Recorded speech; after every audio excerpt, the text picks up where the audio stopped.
Welcome to Hand Surgery Resources Podcast.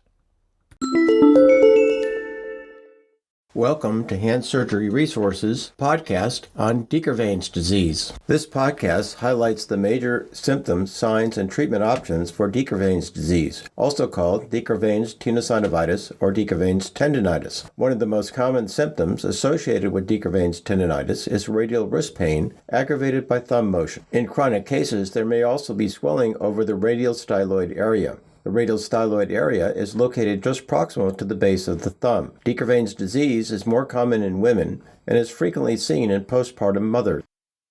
Physical exam findings include point tenderness and swelling over the first extensor tendon compartment at the radial styloid. When testing for tenderness in the first dorsal compartment, the examiner pushes down on the abductor pollicis longus and extensor pollicis brevis tendons at the radial styloid. Reproducing the patient's pain during this exam is a positive finding supporting the diagnosis of Quervain's tendinitis. With patients with Quervain's tendinitis, they also typically have a positive Finkelstein sign. Test for a positive Finkelstein sign, the patient's thumb is placed in the palm, the fingers are wrapped around the thumb, and the relaxed wrist is ulnarly deviated. Ulnar wrist deviation is the wrist motion seen while hammering a nail.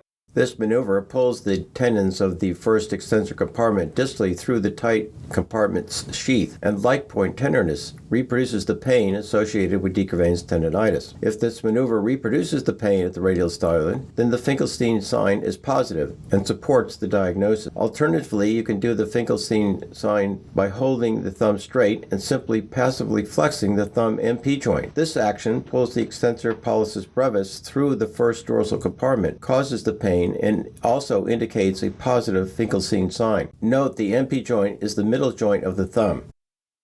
The diagnosis of Quervain's disease can usually be made by history and physical exam alone. Confirmation by MRI and/or ultrasound is possible, but usually not necessary. Ultrasound can show the extensor tendons moving through the tight first extensor compartment, thus revealing the constriction and the tendon swelling, which is caused by the enlarged, thickened sheath of the first dorsal compartment.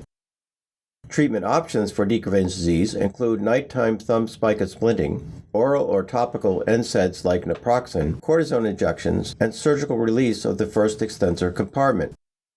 Surgical release is typically done through a transverse incision just distal to the radial styloid. An arm tourniquet is used to temporarily control bleeding and to improve visualization of the anatomic structures. The radial sensory nerve is protected from injury by gentle retraction. The first extensor compartment sheath and the extensor pollicis brevis subsheath are exposed, then released completely by cutting the tube of the sheath longitudinally at its dorsal ulnar edge.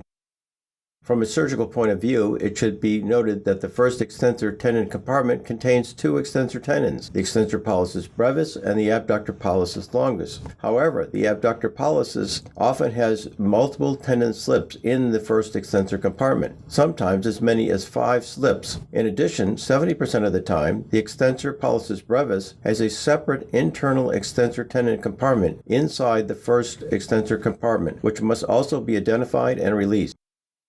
After surgery, a dressing is applied and early wrist and thumb motion are started. Occasionally, hand therapy is indicated. The skin sutures are removed at 10 to 14 days postoperatively. Most daily activities can be started immediately. The incision area can get wet after the sutures are removed. The patient usually can return to work within 1 to 6 weeks after surgery, depending on the specific demands of their occupation. Surgical complications are very rare. Possible complications include minor bleeding, local temporary swelling, ecchymosis of the skin around the incisional area, i.e. black and blue, infection, nerve injury, persistent or recurrent symptoms, etc. Surgery is usually performed in an ambulatory surgical setting under local anesthesia with sedation. In conclusion, let's review the key points of Quervain's tendinitis. 1. Quervain's tendinitis is a common cause of radial wrist pain aggravated by wrist and thumb motion. 2. With Quervain's tendinitis, there is usually point tenderness at the first dorsal extensor tendon compartment. 3. Quervain's tendinitis is associated with a positive Finkelstein sign. 4. MRI and ultrasound are usually not needed to make the diagnosis of Quervain's tendinitis. 5. Treatment options include splinting, medications, and surgical release of the first extensor compartment. For more information, please visit www.handsurgeryresource.org and see the Quervain's Tenosynovitis Diagnostic Guide in our Hand Surgery Source online text. Thank you for your interest in our podcast on Quervain's Tenosynovitis.